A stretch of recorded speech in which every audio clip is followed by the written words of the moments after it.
Hello everyone, good morning बच्चों। आज का हमारा क्लास किसके ऊपर है? केमिकल प्रॉपर्टी के ऊपर। किसके केमिकल प्रॉपर्टी के ऊपर? मेटल का केमिकल प्रॉपर्टी के ऊपर। कल के क्लास में हमने भी क्या स्टार्ट किया था? केमिकल प्रॉपर्टी ऑफ मेटल ये स्टार्ट किया था। वहां पे हमने क्या देखा था?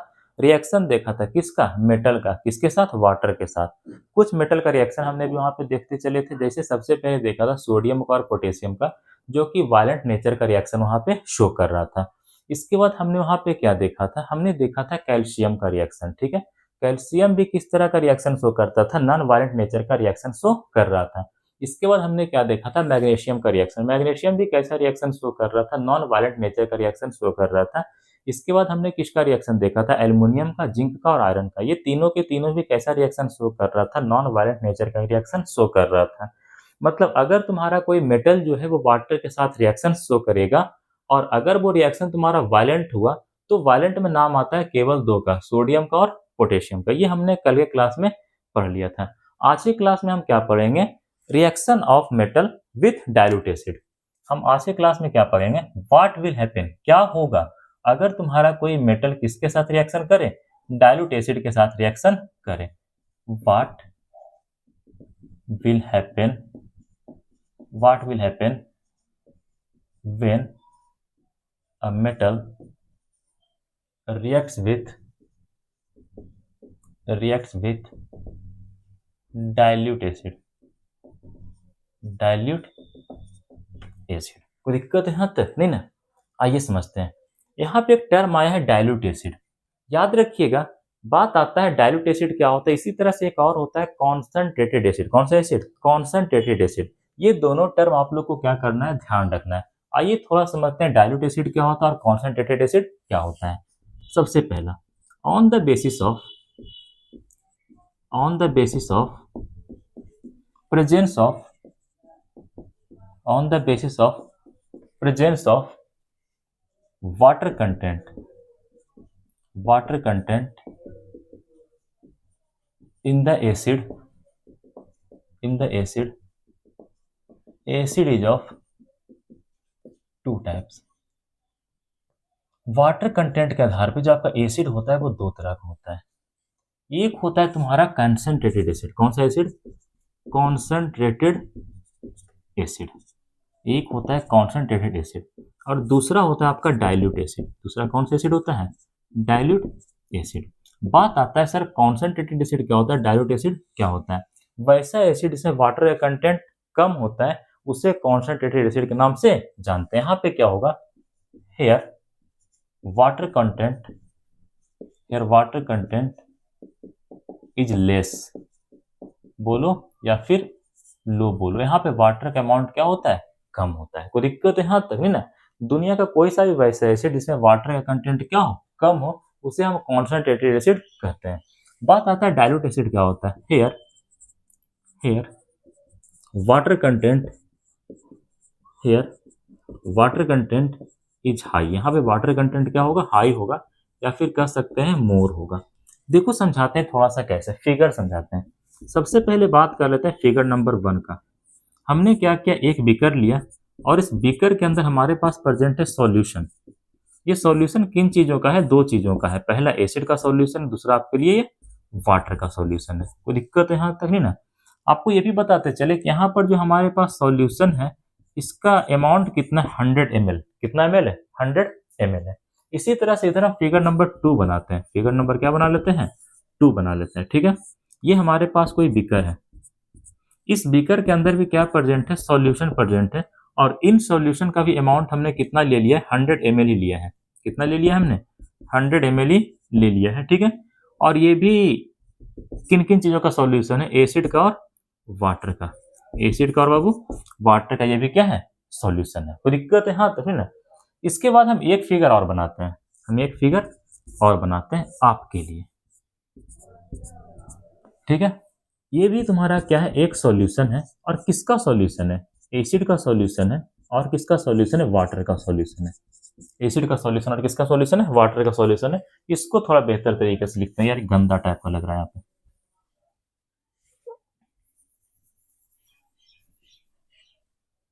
ये भी तुम्हारा क्या है? सॉल्यूशन है। सॉल्यूशन है। किस चीज का सॉल्यूशन है?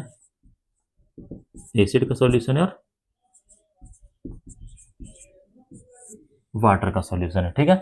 यहाँ पे सॉल्यूशन है कितना, 100 ml। कितना ml है, 100 ml यहाँ पे सॉल्यूशन है। कोई दिक्कत है यहाँ तक? यहाँ पर भी जो सॉल्यूशन हमने माना है वो कितना माना है, 100 ml ही हमने मान रखा है। कोई आपत्ति यहाँ तक? कोई आपत्ति नहीं। अब हमने आपको ये कह दिया कि यहाँ पर जो एसिड है 100 ml में वो 80 ml है। कितना ml है, 80 ml है। अगर 80 ml तुम्हारा एसिड होगा तो जाहिर सी बात है वाटर कितना होगा, 20 ml। कितना होगा, 20 ml। कोई दिक्कत है यहाँ तक है ना? उसके बाद यहाँ पे हमने क्या कह दिया कि जो हमारा एसिड है और जो हमारा वाटर है ये दोनों मिलकर के सॉल्यूशन का फॉर्मेशन किया है। और यहाँ पे हमने ये कह दिया कि जो हमारा एसिड है वो कितना है, 60 ml। कितना ml, 60 ml। अगर 60 ml तुम्हारा यहाँ पे एसिड होगा तो जाहिर सी बात है वाटर यहाँ पे कितना होगा, 40 ml होगा। वाटर यहाँ पे क्या होगा, 40 ml होगा। इसके बाद देखो हम क्या करते हैं, नीचे चलते हैं। यहाँ पे हमने बात कर लिया कि जो हमारा एसिड है, जो हमारा क्या है, एसिड है, हमने मान लिया कि वो 30 ml है। कितना ml, 30 ml। अगर 30 ml एसिड होगा तो यहाँ पे 70 ml क्या होगा, वाटर होगा। क्या होगा, वाटर होगा। अब एक एक करके तुलना करते हैं। हम सबसे पहला तुलना कर लेते हैं पहले वाले का और दूसरे वाले का, मतलब पहले फिगर का और दूसरे फिगर का तुलना कर देते हैं। और हम जानना चाहते हैं कौन सा कॉन्सेंट्रेटेड एसिड और कौन सा डाइल्यूट एसिड, कौन सा कॉन्सेंट्रेटेड एसिड और कौन सा डाइल्यूट एसिड। कॉन्सेंट्रेटेड एसिड का केवल और केवल एक ही डेफिनेशन है, जहां पे वाटर कंटेंट कम हो। वाटर कंटेंट क्या हो, कम हो। अगर कहीं पे वाटर कंटेंट कम होगा तो जाहिर सी बात है एसिड का कंटेंट क्या होगा, ज्यादा होगा। और अगर कहीं पे वाटर का कंटेंट ज्यादा होगा तो जाहिर सी बात है एसिड का कंटेंट क्या होगा, कम होगा। फिलहाल हमारा फोकस किस पे रहने वाला है, वाटर के ऊपर रहने वाला है। हमने पहले वाले को और दूसरे वाले को तुलना किया और ये जानना चाहा कि कौन सा कॉन्सेंट्रेटेड है, कौन सा आपका डाइल्यूट है। तो देखो कॉन्सेंट्रेटेड में क्या होता है, जहां पे वाटर का कंटेंट क्या होगा, लेस होगा।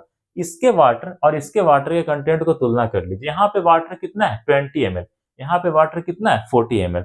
मतलब पहले वाले फिगर में वाटर कंटेंट क्या है, कम है। और जहां पे वाटर का कंटेंट कम होगा वही वाला एसिड आपका क्या बन जाएगा, कॉन्सेंट्रेटेड एसिड। मतलब पहले और दूसरे वाले को तुलना करेंगे तो एक नंबर वाला तुम्हारा क्या बन गया, कॉन्सेंट्रेटेड एसिड। कौन बन गया, कॉन्सेंट्रेटेड एसिड। यहाँ पे हम क्या कर रहे हैं, compare concentrated acid, concentrated and dilute acid, dilute acid. एक और दो में पहला वाला तुम्हारा क्या हो गया, कॉन्सेंट्रेटेड एसिड हो गया। यहाँ पे जो तुम्हारा पहला हो गया वो क्या हो गया, कॉन्सेंट्रेटेड एसिड हो गया। क्या हो गया, कॉन्सेंट्रेटेड एसिड हो गया। तो दूसरा वाला जाहिर सी बात है क्या बन जाएगा, आपका बनेगा डाइल्यूट एसिड। कौन सा acid, dilute acid. B number में हमने तुलना कर दिया दूसरे वाले का और किसका तुलना किया हमने, तीसरे वाले का तुलना किया। दूसरे वाले का और किसकी तुलना की हमने, तीसरे वाले का हमने तुलना यहाँ पे कर लिया। अब देखो कहानी क्या होने वाला ये जानना है, ठीक है। यहाँ पर देखो, यहाँ पे देखो वाटर का कंटेंट देखना है। यहाँ पे कितना, 40 ml वाटर, यहाँ पे 70 ml वाटर। जहां पे वाटर का कंटेंट कम होगा वो तुम्हारा कौन सा एसिड, कॉन्सेंट्रेटेड एसिड। मतलब दूसरे वाले और तीसरे वाले का जब हमने तुलना किया तो देखा कि दूसरे वाले एसिड के अंदर, जो सेकंड फिगर के अंदर एसिड प्रेजेंट है, उसके अंदर वाटर का कंटेंट क्या है, कम है। और जहां पे वाटर का कंटेंट कम, वो क्या बनेगा, कॉन्सेंट्रेटेड एसिड। मतलब यहाँ पे दो वाला क्या हो गया, कॉन्सेंट्रेटेड एसिड हो गया। मतलब यहाँ पे जो तुम्हारा जो तुम्हारा सेकंड फिगर में एसिड प्रेजेंट है वो कौन सा एसिड बाबू, कॉन्सेंट्रेटेड एसिड। कौन सा एसिड, कॉन्सेंट्रेटेड एसिड। और जो आपका थर्ड नंबर में प्रेजेंट है वो क्या है, डाइल्यूट एसिड। कौन प्रेजेंट है, डाइल्यूट एसिड, ठीक है। इसके बाद बात कर लेते हैं तीसरे नंबर का। इसके बाद बात कर लेते हैं तीसरे नंबर का कंपेयर का। तीसरे नंबर में हमने कंपेयर किया पहले वाले का और तीसरे वाले का, पहले वाले का और किसका, तीसरे वाले का। देखो पहले वाले में एसिड कितना है, 20 ml। सॉरी, पहले वाले में वाटर कितना है, 20 ml। और तीसरे वाले में वाटर कितना है, 70 ml। पहले वाले के अंदर हम देख सकते हैं कि वाटर का कंटेंट कम है। जहां पे वाटर का कंटेंट कम होगा वो तुम्हारा क्या होगा, कॉन्सेंट्रेटेड एसिड। मतलब जब पहले वाले और तीसरे वाले को हमने तुलना किया तो देखा कि पहले वाले में वाटर का कंटेंट कम है, इसीलिए यहाँ पे पहला वाला क्या बन जाएगा, कॉन्सेंट्रेटेड एसिड। कौन सा एसिड, कॉन्सेंट्रेटेड एसिड। यहाँ पे पहला फिगर तुम्हारा क्या शो कर रहा है, कॉन्सेंट्रेटेड एसिड को। किसको शो कर रहा है, कॉन्सेंट्रेटेड एसिड को। और वहीं जो आपका दूसरा फिगर है वो किसको शो कर रहा है, डाइल्यूट एसिड को। किसको शो कर रहा है बाबू, डाइल्यूट एसिड को शो कर रहा है। देखो थोड़ा सा, जब पहले और दूसरे वाला का हमने तुलना किया तो पहला हमारा कॉन्सेंट्रेटेड निकला, लेकिन जब हमने दूसरा और तीसरा को तुलना किया तो हमने पाया कि दूसरा क्या बन गया, कॉन्सेंट्रेटेड बन गया। पहले वाले में दूसरा जो था वो तुम्हारा डाइल्यूट था, जबकि दूसरे वाले में दूसरा क्या बन गया, कॉन्सेंट्रेटेड बन गया। एक बार फिर से जब हमने ए नंबर का कंपेयर किया तो वहां पे पाया कि जो हमारा दूसरा वाला फिगर है वो कौन से एसिड रख रहा है, डाइल्यूट एसिड रख रहा है। लेकिन जब हमने बी नंबर का कंपेयर किया तो वहां हमें क्या पता चला कि जो हमारा दूसरा फिगर है वो कॉन्सेंट्रेटेड एसिड की तरह बिहेव कर रहा है। मेरा कहने का मतलब ये हुआ कि कोई एसिड कॉन्सेंट्रेटेड है या फिर डाइल्यूट है, ये चीजें केवल इस बात पे डिपेंड करता है कि उसका कंपेयर हम किसके साथ कर रहे हैं। किसी एक समय पे कोई एक एसिड डाइल्यूट एसिड की तरह बिहेव कर सकता है, दूसरे समय पे वही एसिड किसकी तरह बिहेव कर सकता है, कॉन्सेंट्रेटेड एसिड की तरह बिहेव कर सकता है। एक बार फिर से, कोई एक एसिड एक समय पे डाइल्यूट एसिड की तरह बिहेव कर सकता है, तो वही एसिड दूसरे समय पे किसकी तरह बिहेव कर सकता है, कॉन्सेंट्रेटेड एसिड की तरह बिहेव कर सकता है। कोई दिक्कत है? हाँ तो है ना, इतना नोट कर लीजिए, फिर आगे चलते हैं। हो गया, चलो थोड़ा सा देखो हिंदी में लिखो है व्हाट्सएप लैंग्वेज में, समझ में आ जाएगा सर। अरे काहे नहीं आएगा, सब तो व्हाट्सएप चलाते हैं आज के समय में। देखिए समझिएगा, एक नोट पॉइंट, कोई एक एसिड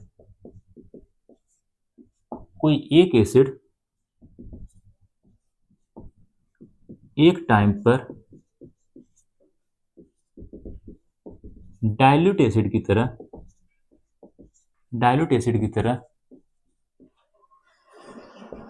बिहेव कर सकता है, बिहेव कर सकता है,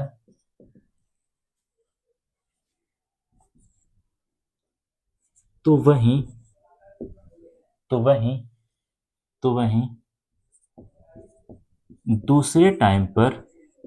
दूसरे टाइम पर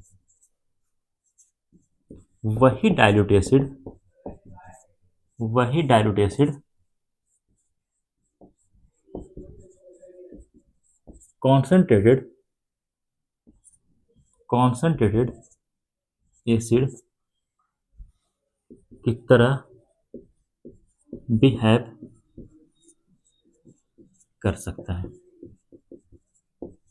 है। कॉन्सेंट्रेटेड एसिड और डाइल्यूट एसिड इस बात पे डिपेंड करता है कि उसका तुलना किसके साथ किया गया है। एसिड CONCEN कॉन्सेंट्रेटेड एसिड की तरह बिहेव करेगा, कॉन्सेंट्रेटेड एसिड की तरह बिहेव करेगा या फिर डाइल्यूट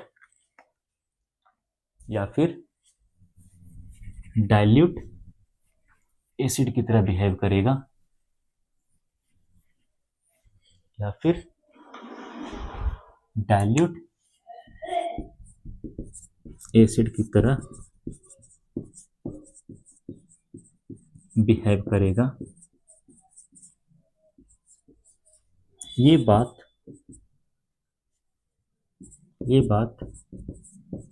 केवल इस चीज पर डिपेंड करता है,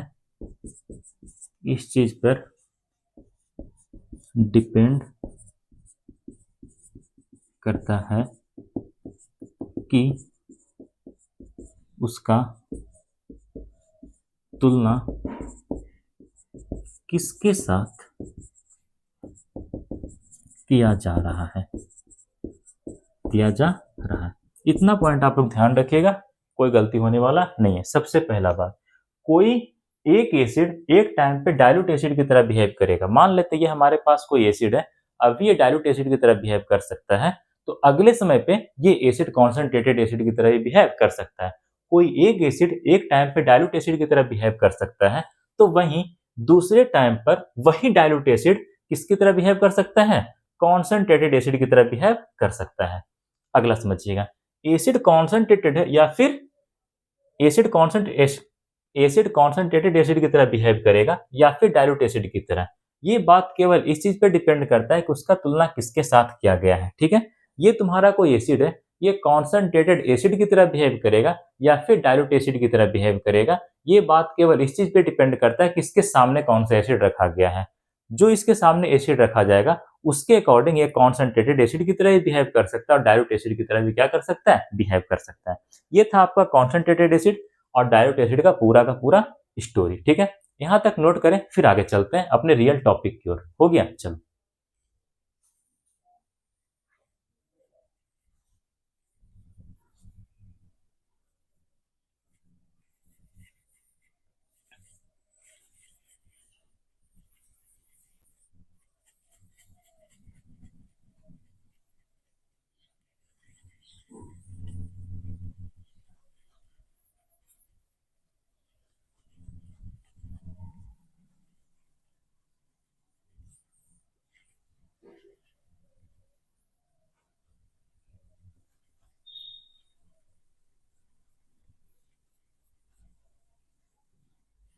चलिए आगे चलते हैं। ये जो आपका टॉपिक है, कौन सा topic, reaction of metal with dilute acid. इसे पढ़ने से भी पहले हमें क्या पढ़ना होता है, मेटल रिएक्टिविटी सीरीज, या फिर हमें कहना चाहिए एक्टिविटी सीरीज यहाँ पे पढ़ना होता है। Here also first we study about metal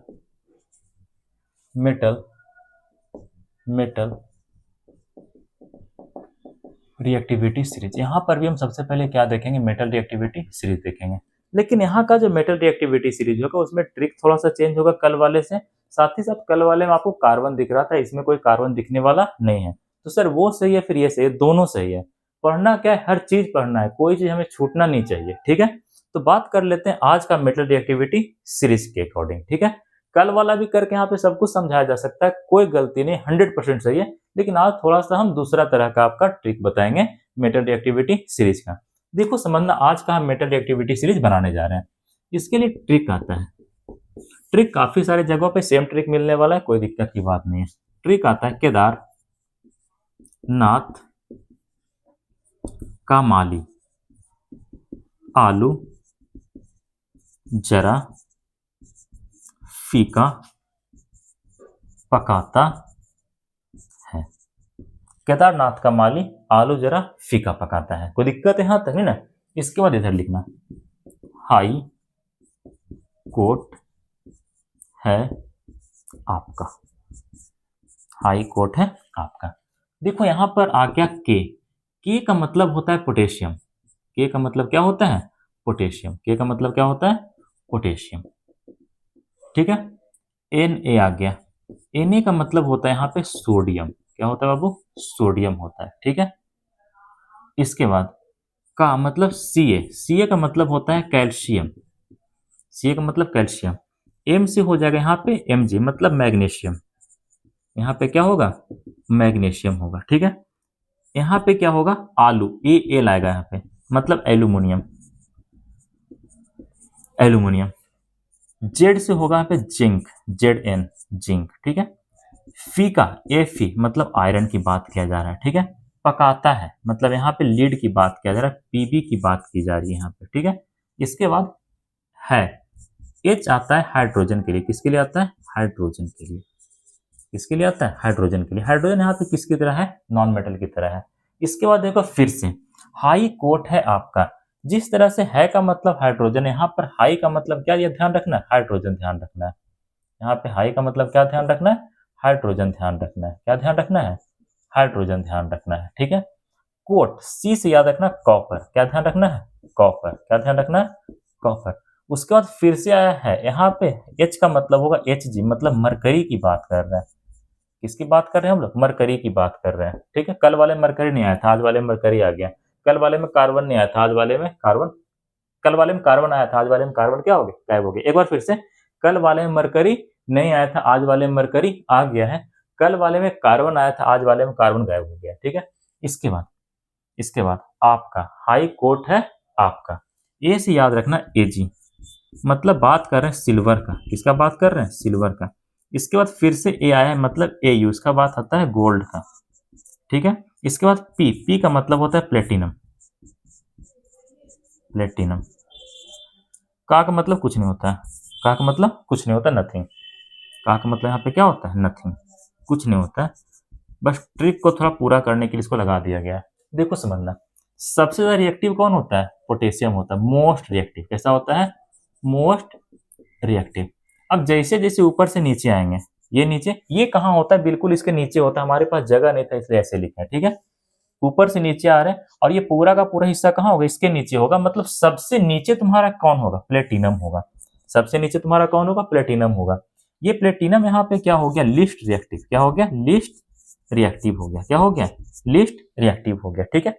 कली की तरह जैसे जैसे हम ऊपर से नीचे मूव करेंगे, टॉप टू बॉटम मूव करेंगे, ये आपका कहाँ प्रेजेंट है, टॉप वाले कंडीशन में प्रेजेंट है, और ये आपका कहाँ प्रेजेंट है, बॉटम वाले कंडीशन पे प्रेजेंट है। जैसे जैसे हम टॉप टू बॉटम मूव करेंगे, वैसे वैसे रिएक्टिविटी ऑफ मेटल क्या होगा, घटेगा। As we move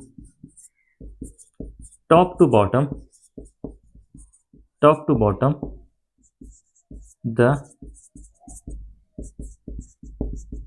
reactivity of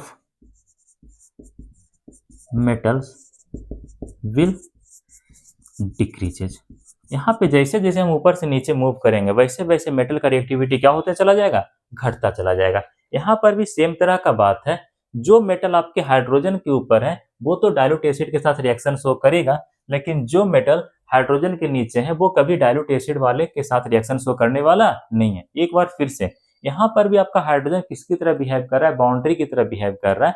वो मेटल जो हाइड्रोजन के ऊपर है वो डाइल्यूट एसिड के साथ रिएक्शन करेगा, और वो मेटल जो हाइड्रोजन से नीचे है वो डाइल्यूट एसिड के साथ कभी रिएक्शन करने वाला नहीं है। कोई दिक्कत है यहाँ तक नहीं ना, लिख देते हैं इस पॉइंट को भी नोट पॉइंट करके। here also here also hydrogen behaves as a boundary, behaves as a boundary, behaves as a boundary, ठीक है। those metals which reacts with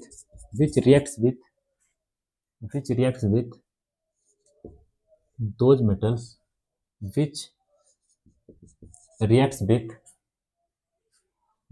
with those metal which present होगा वो, those metals which present, वही हमें भी लगा language कैसे ऐसे हो रहा है, those metals which present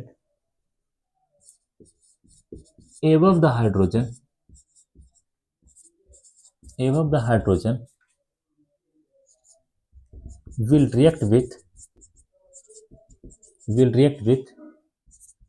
dilute acid while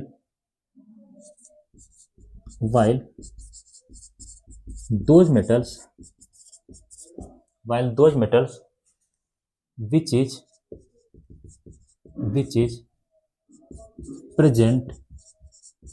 is present below the hydrogen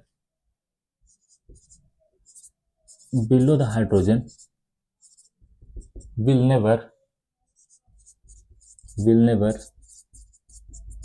reacts with dilute acid. इतना इंफॉर्मेशन आप लोग को ध्यान रखना है। वो मेटल जो हाइड्रोजन से ऊपर है वो एसिड के साथ रिएक्शन शो करेगा, डाइल्यूट एसिड के साथ रिएक्शन शो करेगा, और वो एसिड जो हाइड्रोजन से नीचे है वो कभी भी डाइल्यूट एसिड के साथ रिएक्शन शो करने वाला नहीं है। यहां तक आप लोग नोट करिए, फिर आगे चलते हैं।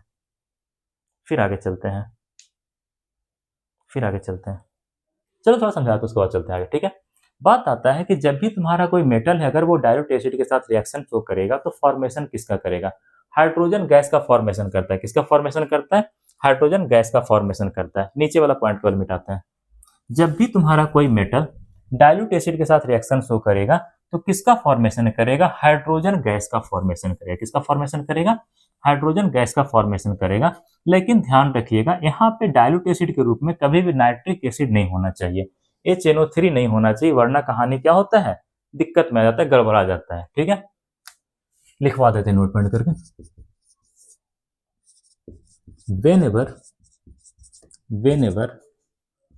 a metal लिखना, a metal react with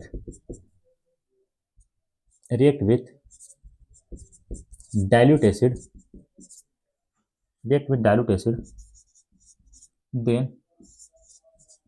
then formation of then formation of hydrogen gas, मतलब H2 gas will occur, but here dilute acid can never be nitric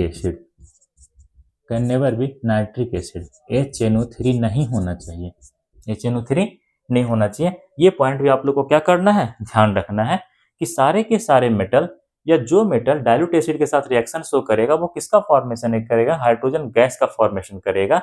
लेकिन यहाँ पे डाइल्यूट एसिड के रूप में कभी भी आपका नाइट्रिक एसिड नहीं होना चाहिए। कोई दिक्कत है यहाँ तक, है ना। साथ ही साथ एक पॉइंट बता ही दिए हैं, वो मेटल जो हाइड्रोजन के ऊपर प्रेजेंट होता है वो डाइल्यूट एसिड के साथ रिएक्शन शो करता है, और वो मेटल जो हाइड्रोजन से नीचे प्रेजेंट होता है वो डाइल्यूट एसिड के साथ कभी रिएक्शन शो करने वाला नहीं है। कोई दिक्कत है यहाँ तक, है ना। आगे चलते हैं, मिटा दें, चलो आगे चलते हैं। यहाँ पे बात कर लेते हैं सबसे पहले सोडियम का और पोटेशियम का। याद रखिएगा यहाँ पर रिएक्शन हम कभी सोडियम और पोटेशियम को लेकर के नहीं करते हैं, क्योंकि सोडियम और पोटेशियम को लेकर के अगर हम रिएक्शन करेंगे तो वो रिएक्शन हाईली एक्सोथर्मिक होगा।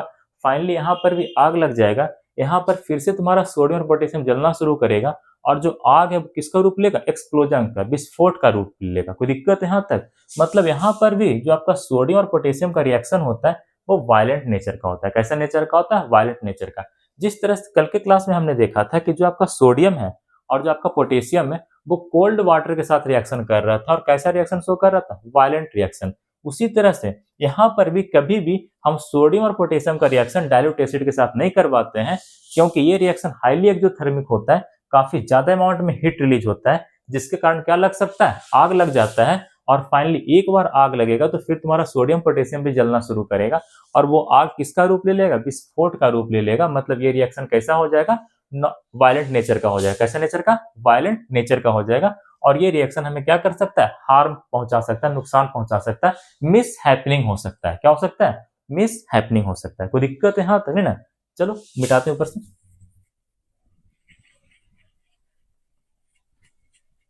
ये पॉइंट भी लिखवा देते हैं, कोई दिक्कत नहीं।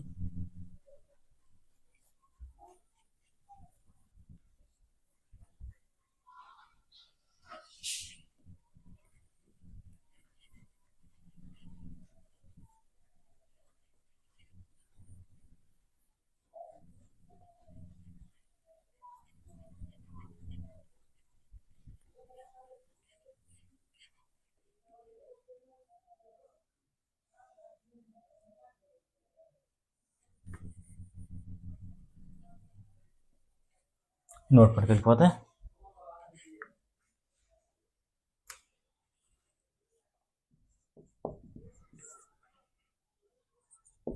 We never use sodium and potassium in reaction of dilute acid because this reaction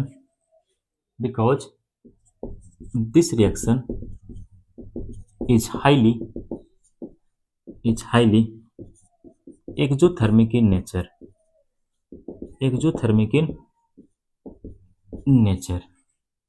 That means here a very large amount of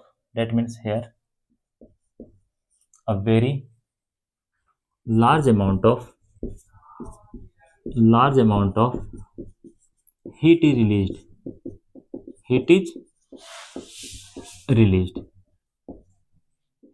released due to which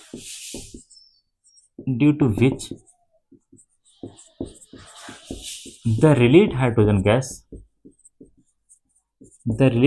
gas catch fire. catch fire. And when and when and when hydrogen gas start to burn, जब ये जलना शुरू करेगा, then then our sodium and potassium, then our sodium and potassium also starts to burn, and finally fire fire takes a form of explosion. किसका रूप ले लेगा? Explosion का रूप ले लेगा। कोई दिक्कत है यहाँ तक है ना? Due to which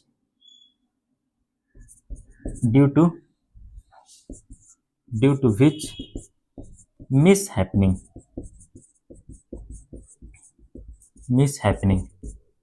can be occur. That means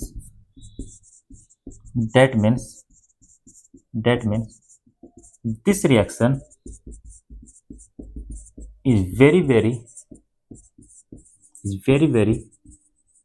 harmful for us. मतलब ये रिएक्शन हमारे लिए क्या है? बहुत ज्यादा हार्मफुल है।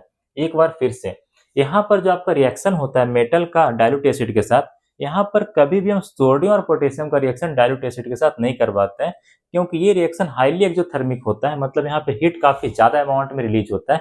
हीट अगर ज्यादा अमाउंट में रिलीज हो जाएगा तो जाहिर सी बात है जो आपका हाइड्रोजन गैस है वो आग पकड़ लेगा जब वो ऑक्सीजन के संपर्क में आएगा तब। और जब वो आग पकड़ लेगा तो तुम्हारा क्या हो जाएगा? जो हाइड्रोजन गैस है वो जलना शुरू करेगा। एक बार जब हाइड्रोजन गैस जलना शुरू करेगा तो फाइनली आपका सोडियम और पोटेशियम भी क्या करना शुरू करेगा? जलना शुरू करेगा। और जब सोडियम और पोटेशियम जलना शुरू होगा तो जो आग अभी तक आग था वो किसका रूप ले लेगा? एक विस्फोटक का रूप ले लेगा। ऐसा लगेगा कि यहाँ पे कोई बम वगैरह में धमाका हो गया, जिसके कारण क्या हो सकता है? कोई मिस हैपनिंग हो सकता है, मतलब कुछ अप्रिय घटना हो सकता है। कोई दिक्कत है यहाँ तक नहीं ना? मतलब ये रिएक्शन हमारे लिए कैसा है? बहुत बहुत हार्मफुल है। आपसे सिंपल पूछेगा कि reaction of metal with dilute acid में कौन सा मेटल का यूज हमें नहीं करना चाहिए? हमें कभी भी सोडियम और पोटेशियम का यूज नहीं करना चाहिए। कोई दिक्कत है यहाँ तक नहीं ना? चलो आगे चलते हैं, नीचे लिख देते हैं, आगे समझिएगा। अब बात आता है कि अगर हमारा मेटल डाइल्यूट एसिड के साथ रिएक्शन शो किया है तो फाइनली वो फॉर्मेशन किसका करेगा? क्या केवल और केवल हाइड्रोजन गैस का ही फॉर्मेशन करेगा? ऐसा नहीं है, ये कुछ और भी चीजों का फॉर्मेशन करता है। ठीक है, किसका फॉर्मेशन करता है? मेटेलिक सॉल्ट का। किसका फॉर्मेशन करता है? मेटेलिक सॉल्ट का। When a metal reacts with dilute acid, then they form metallic salt,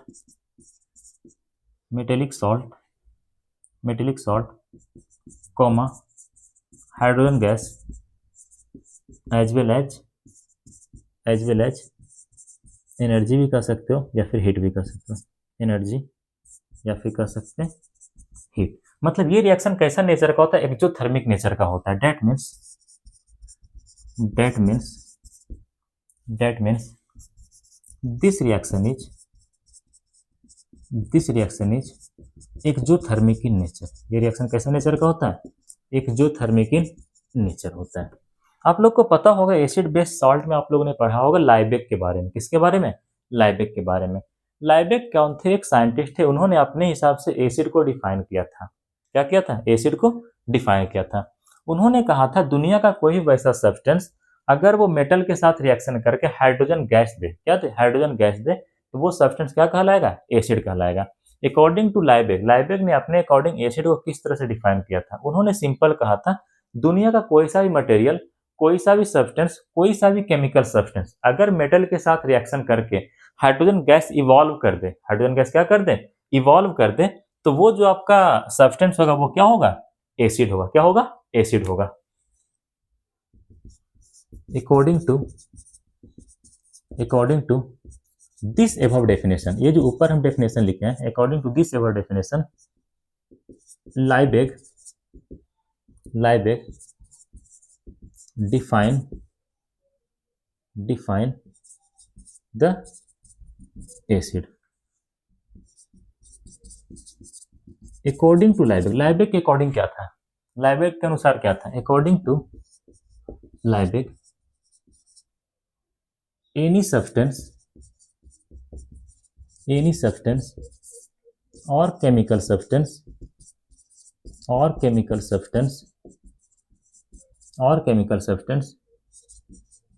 which reacts which reacts with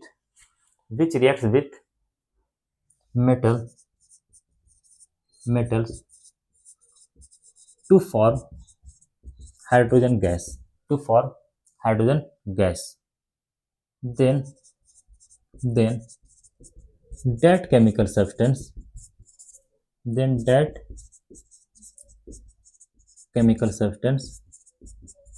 called an acid, उसे क्या कहेंगे, एसिड कहेंगे।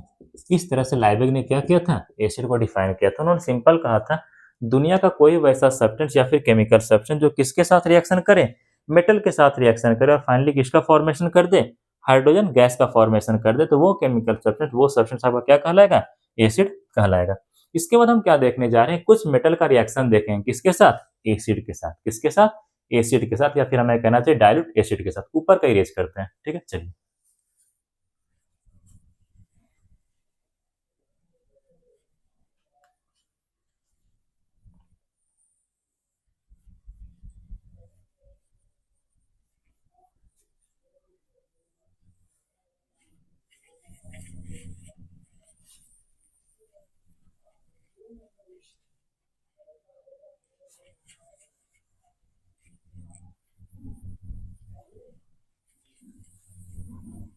चलिए, कुछ मेटल का रिएक्शन यहाँ पे हम क्या करते हैं, देख लेते हैं। जैसे देख लेते हैं किसका, मैग्नीशियम का, और देखते हैं आयरन का, उसके बाद देखते हैं किस चीज का, कॉपर का। देखिए समझिएगा, कुछ एग्जांपल देख लें हम लोग। बात कर लेते हैं मैग्नीशियम का। मैग्नीशियम HCl के साथ रिएक्शन किया, डाइल्यूट वाले के साथ, किसका फॉर्मेशन करेगा, MgCl2, मैग्नीशियम क्लोराइड, मतलब मेटेलिक सॉल्ट का फॉर्मेशन किया। ये क्या है, मैग्नीशियम क्लोराइड,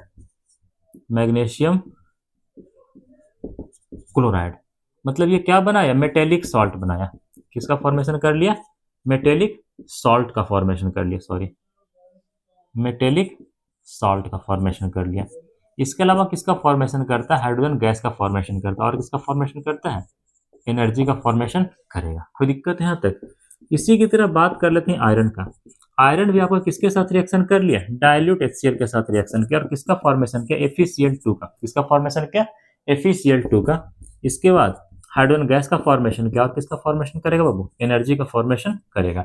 ये आपका कुछ रिएक्शन था, किसका, मेटल का डाइल्यूट एसिड के साथ। इसके बाद हमने तीसरा रिएक्शन लिया, ये इंटरेस्टिंग है। कॉपर का हमने रिएक्शन करवाया किसके साथ, HCl के साथ। बताओ क्या बनेगा, रिएक्शन होगा भी या फिर नहीं होगा। सर ये रिएक्शन हो जाएगा, काहे हो जाएगा, क्या ये हाइड्रोजन के ऊपर प्रेजेंट है, नहीं, हाइड्रोजन के नीचे प्रेजेंट है। और आप लोग को सबसे पहले यही लिखवाया गया था कि जो आपका मेटल है अगर वो हाइड्रोजन के नीचे प्रेजेंट है तो वो कभी भी डाइल्यूट एसिड के साथ रिएक्शन शो करने वाला नहीं है। ये कॉपर कहाँ प्रेजेंट है, ये कॉपर कहाँ प्रेजेंट है, बिलो द हाइड्रोजन, कहाँ प्रेजेंट है, बिलो द हाइड्रोजन प्रेजेंट है, बिलो द हाइड्रोजन प्रेजेंट है। इसीलिए यहाँ पे क्या होगा, नो रिएक्शन, क्या होगा, नो रिएक्शन। कोई दिक्कत है यहाँ तक नहीं ना। तो ये पॉइंट हमेशा ध्यान रखना है, वो मेटल जो हाइड्रोजन के ऊपर प्रेजेंट है वो तो आसानी से डाइल्यूट एसिड के साथ रिएक्शन शो करेगा और फाइनली प्रोडक्ट का फॉर्मेशन कर लेगा, लेकिन वो मेटल जो हाइड्रोजन के नीचे प्रेजेंट है वो कभी भी डाइल्यूट एसिड के साथ रिएक्शन शो करने वाला नहीं है। कोई दिक्कत है यहाँ तक नहीं ना। अब बात आता है कि यहाँ पर हम कभी भी नाइट्रिक एसिड का यूज क्यों नहीं करते हैं, हम यहाँ पे कभी भी नाइट्रिक एसिड का रिएक्शन क्यों नहीं करवा पाते हैं किसी मेटल के साथ, या फिर हमें कहना चाहिए कि जो हमारा नाइट्रिक एसिड होता है क्या वो हाइड्रोजन गैस इवॉल्व करता भी या फिर नहीं करता है। अगला हेडिंग लगाना, मिटा दें, मिटा दें, चलो।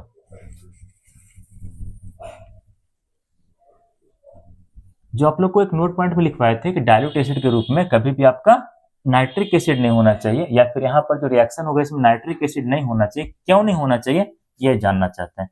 एक्चुअली जो आपका नाइट्रिक एसिड होता है ना वो हाइड्रोजन गैस को इवॉल्व नहीं करवा पाता है, हाइड्रोजन गैस को इवॉल्व नहीं करवा पाता है। इसीलिए हम नाइट्रिक एसिड का यूज नहीं करते हैं। चलिए लिखिएगा, क्वेश्चन करके लिखवाते हैं। लिखिएगा, why dilute HNO3, why dilute HNO3 does not evolves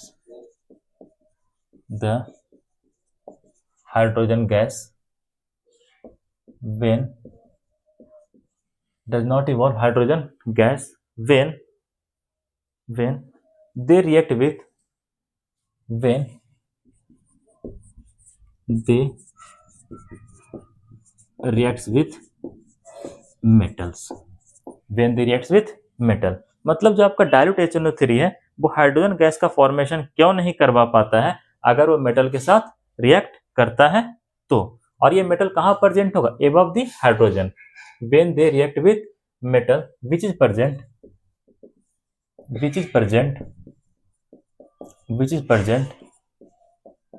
above the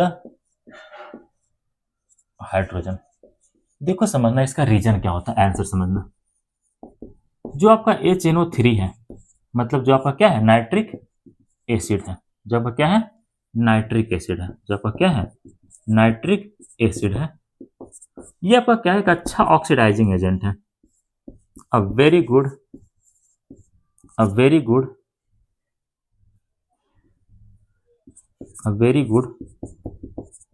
oxidising agent. ये आपका क्या है? बहुत अच्छा ऑक्सीडाइजिंग एजेंट है। ऑक्सीडाइजिंग एजेंट को शॉर्ट में OA भी लिखा जाता है। बात आता है कि सर ऑक्सीडाइजिंग एजेंट क्या होता है? बात आता है कि ये ऑक्सीडाइजिंग एजेंट क्या होता है। देखो ऑक्सीडाइजिंग एजेंट क्या होता है। केमिस्ट्री के अंदर कोई वैसा केमिकल स्पेसिस जो किसी के अंदर या तो ऑक्सीजन को ऐड करवा दे या वहां से हाइड्रोजन को रिमूव करवा दे, उसे हम लोग क्या कहते हैं? ऑक्सीडाइजिंग एजेंट कहते हैं। ठीक है, ये क्या करवाएगा? Oxidizing agent either add the oxygen to any chemical species or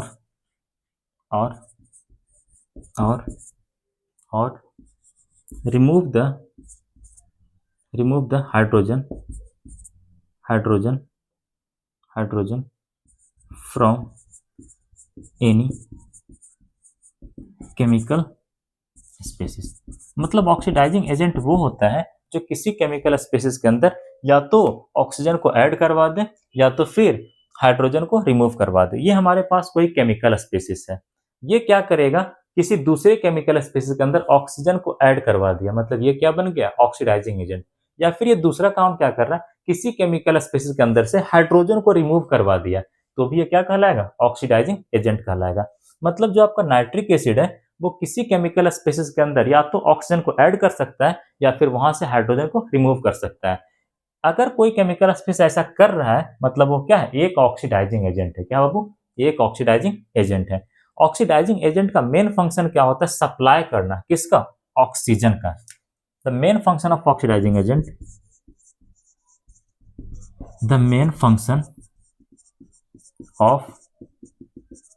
oxidizing agent is to supply oxygen gas. किसको सप्लाई करता है? ऑक्सीजन गैस का सप्लाई करता है। कोई दिक्कत यहाँ तक है ना? अब देखो यहाँ पे क्या होने वाला है। नाउ मान लेते हैं तुम्हारा कोई डाइल्यूट नाइट्रिक एसिड किसी मेटल के साथ रिएक्शन किया। किसके साथ रिएक्शन किया? किसी मेटल के साथ रिएक्शन किया। वहां पे क्या इवॉल्व हो गया? कोई हाइड्रोजन गैस इवॉल्व हो गया। हाइड्रोजन गैस तो इवॉल्व होगा ही होगा। मान लेते हैं हम, क्या मान लेते हैं? ये जो तुम्हारा HNO3 है डाइल्यूट वाला, ये किसके साथ रिएक्शन किया? किसी मेटल के साथ रिएक्शन किया। ठीक है, कौन सा मेटल? जो एबव है हाइड्रोजन का। मेटल कहाँ रहना चाहिए? Above the hydrogen. उसके साथ क्या कर लिया? बेचारा रिएक्शन किया। ठीक है, और किसका फॉर्मेशन किया? हाइड्रोजन गैस का फॉर्मेशन किया। किसका फॉर्मेशन किया? हाइड्रोजन गैस का फॉर्मेशन किया। बहुत अच्छी बात है, कोई भी डाइल्यूट एसिड मेटल के साथ रिएक्शन करेगा तो हाइड्रोजन गैस का फॉर्मेशन तो होना ही चाहिए। तो हम लोग स्टार्टिंग से पढ़ते आ रहे हैं, चाहे तो कोई सा भी आपका मेटल है जो कि हाइड्रोजन के ऊपर प्रेजेंट है, अगर वो डाइल्यूट एसिड के साथ रिएक्शन शो करेगा तो किसका फॉर्मेशन करेगा? हाइड्रोजन गैस का फॉर्मेशन करेगा।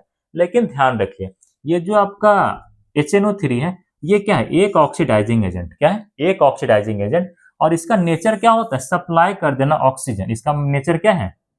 It's nature is to supply oxygen gas. Oxygen gas क्या करेगा? सप्लाई करेगा। जैसे ये HNO3 इसको ऑक्सीजन गैस देगा तो फाइनली यहाँ पे कंडीशन क्या बनेगा? ये जो हाइड्रोजन गैस इवॉल्व हुआ था, फॉर्म हुआ था, इसके साथ ऑक्सीजन रिएक्शन करेगा और फाइनली किसका फॉर्मेशन कर लेगा? वाटर का फॉर्मेशन करेगा। यही कारण है कि कहीं पर भी अगर तुम्हारा डाइल्यूट HNO3 किसी भी मेटल के साथ रिएक्शन करेगा जो कि हाइड्रोजन के ऊपर है, वहां पर कभी भी हाइड्रोजन गैस का फॉर्मेशन होने वाला नहीं है, क्योंकि हाइड्रोजन गैस का फॉर्मेशन तो होता है लेकिन जो HNO3 है ये एक अच्छा ऑक्सीडाइजिंग एजेंट है। ऑक्सीडाइजिंग एजेंट का नेचर क्या होता है? ऑक्सीजन गैस का सप्लाई कर देना। ये ऑक्सीजन गैस इसको सप्लाई करेगा, कहेगा ले लो ऑक्सीजन, और फाइनली ये हाइड्रोजन किसके साथ रिएक्शन कर बैठेगा? ऑक्सीजन के साथ। तो किसका फॉर्मेशन कर लेगा? वाटर का फॉर्मेशन करेगा। यही कारण है कि कहीं पर भी डाइल्यूट HNO3 मेटल के साथ हाइड्रोजन गैस का फॉर्मेशन नहीं कर पाता है। हेंस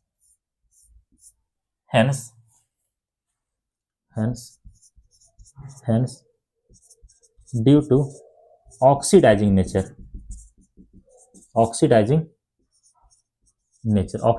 के कारण, hence due to oxidizing nature HNO3 never forms the hydrogen gas. HNO3 never forms the hydrogen gas.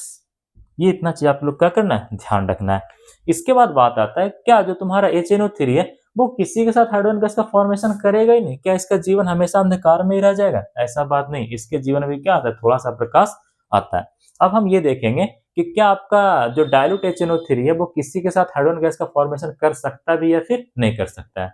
चलो हो गया, मिटा दे। चलो अगला ठीक है ना। Can HNO3 form hydrogen gas with any other metals or not?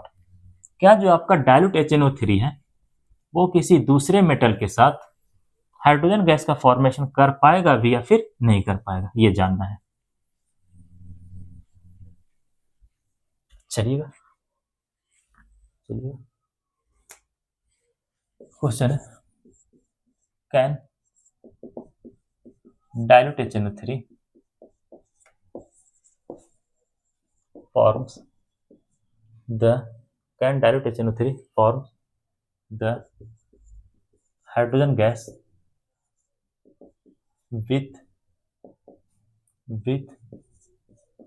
any other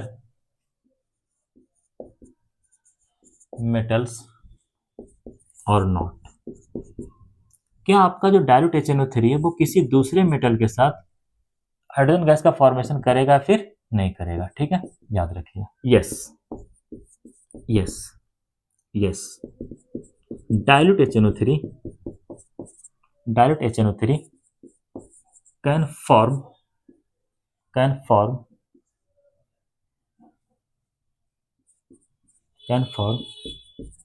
hydrogen gas. किसका फॉर्मेशन करेगा? हाइड्रोजन गैस का। ठीक है, yes dilute HNO3 can form hydrogen gas when they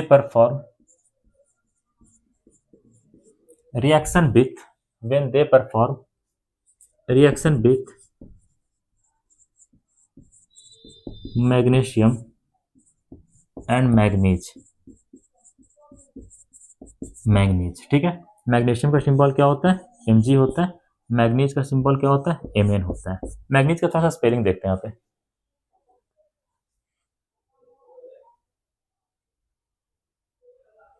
MANGA सही है, मैग्नीज। कोई दिक्कत है यहाँ तक है ना मैग्नीज के साथ? लेकिन ध्यान रखिएगा यहाँ पर जो आपका HNO3 है वो काफी डायरेक्ट फॉर्म में होना चाहिए। कौन से फॉर्म में? काफी ज्यादा डायरेक्ट फॉर्म में होना चाहिए। but here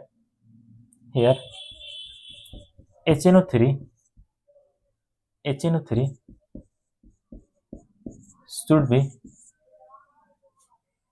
should be very very dilute, very very dilute, very very dilute. Manganese का स्पेलिंग सही है जी, MAG, देख लेना है तो एक और आप लोग भी चेक कर लीजिएगा, थोड़ा सा हमें डाउट लग रहा है।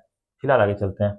यहाँ पर जो आपका HNO3 है ये कैसा रहना चाहिए, वेरी वेरी डायल्यूट रहना चाहिए। कैसा रहना चाहिए, बहुत बहुत डायल्यूट रहना चाहिए। इस तरह से डायल्यूट रहना चाहिए कि 99% उसके अंदर वाटर रहना चाहिए, तो 1% क्या रहना चाहिए, एसिड रहना चाहिए। हेयर 99%